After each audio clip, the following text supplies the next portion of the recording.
mengenai ini Bante, kan manusia hidup itu mengejar kebahagiaan ya Bante ya. Nah, kan ada kata-kata di mana itu berpuas dengan apa yang dimiliki ya Bante ya. Berarti kalau dengan mengejar kebahagiaan itu berarti kita tidak berpuas dengan apa yang kita miliki Bante. Yang namanya kebahagiaan itu bukan spontanitas muncul, bukan tiba-tiba, atau bukan tanpa sebab. Seseorang yang ingin berbahagia tentu melakukan hal-hal yang mendukung kebahagiaan itu bisa dicapai. Sang Buddha sendiri juga ya, termasuk para siswa, termasuk mereka di luar ajaran Sang Buddha, para petapa, ya mencapai jana-jana, dari rupa jana ke arupa jana. Apa yang mereka lakukan itu barangkali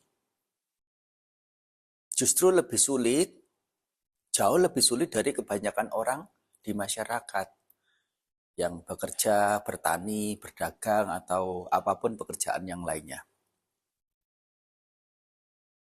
Nah, apa? Ya adalah untuk mencapai kebahagiaan. Jadi, keberadaan kebahagiaan itu secara dasarnya adalah perlu diupayakan. Di sisi yang lain, disebutkan juga bahwa berpuas atas hal yang diri miliki adalah juga sumber kebahagiaan. Di sini perlu digarisbawahi, yang dimaksud berpuas dengan hal yang diri miliki adalah berpuas atas hal yang telah diri itu upayakan. Ya toh?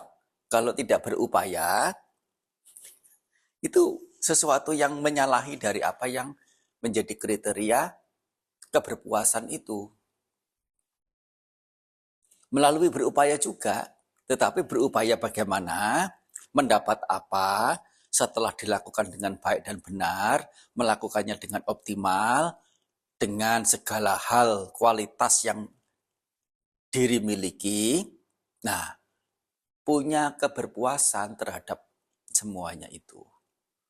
Oleh karena, jika segala sesuatunya dilakukan, ditilik secara kebenarannya, ya benar. Ditilik dari sisi kebaikan-kebaikan dalam arti tidak mencurangi, tidak melakukan hal-hal yang tidak terpuji yang lainnya. Itu adalah bisa ditilik dari sisi kriteria, sisi baiknya.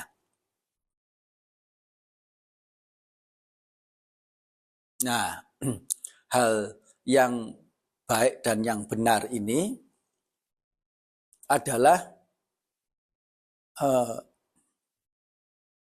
satu hal yang mendukung pada kebahagiaan ke depan nanti.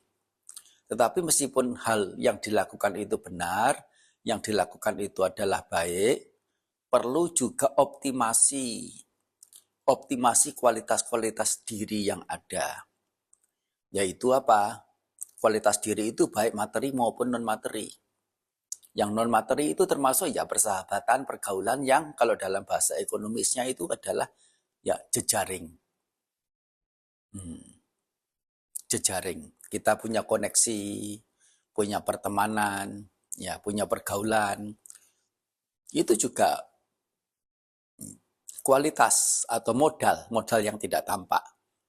Termasuk pengetahuan, pengalaman, kualitas-kualitas diri yang lain yang tidak tampak, yaitu nilai-nilai bajik, rendah hati, tutur kata yang lembut, yang manis, ya, punya kesabaran, punya komitmen, punya keterampilan, punya kedisiplinan, punya tanggung jawab.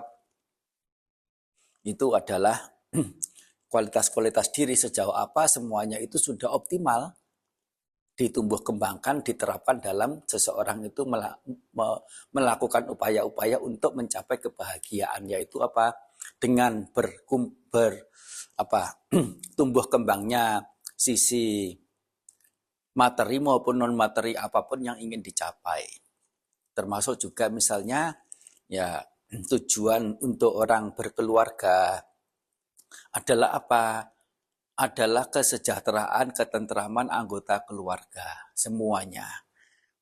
Ada saling dukung-mendukung, ada hubungan yang manis ya antar satu dengan yang lain. Itu adalah tujuan orang berkeluarga.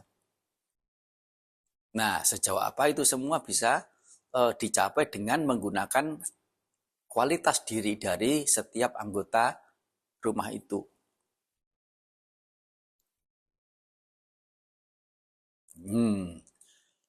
Jadi jangan kemudian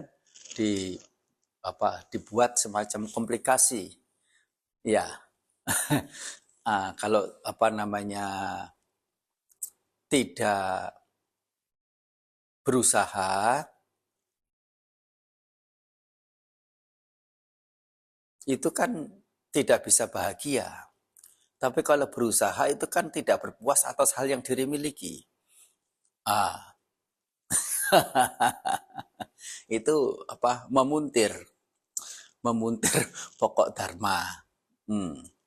Walaupun itu ya barangkali bukan karena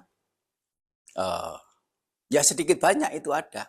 Ya, sedikit banyak itu ada semacam pemuntiran atau yang didasari oleh pembenaran-pembenaran untuk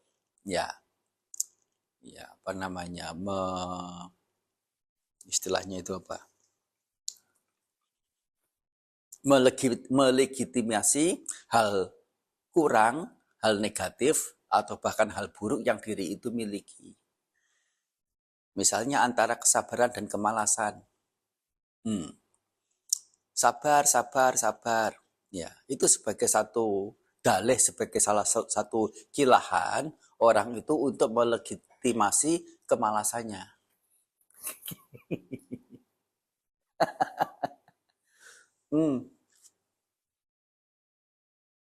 Ya, itu kelurusan kita dalam mengartikan dan menerjemahkan pokok dharma. Sudah menjawab belum? Ya, oke. Anumodana ya.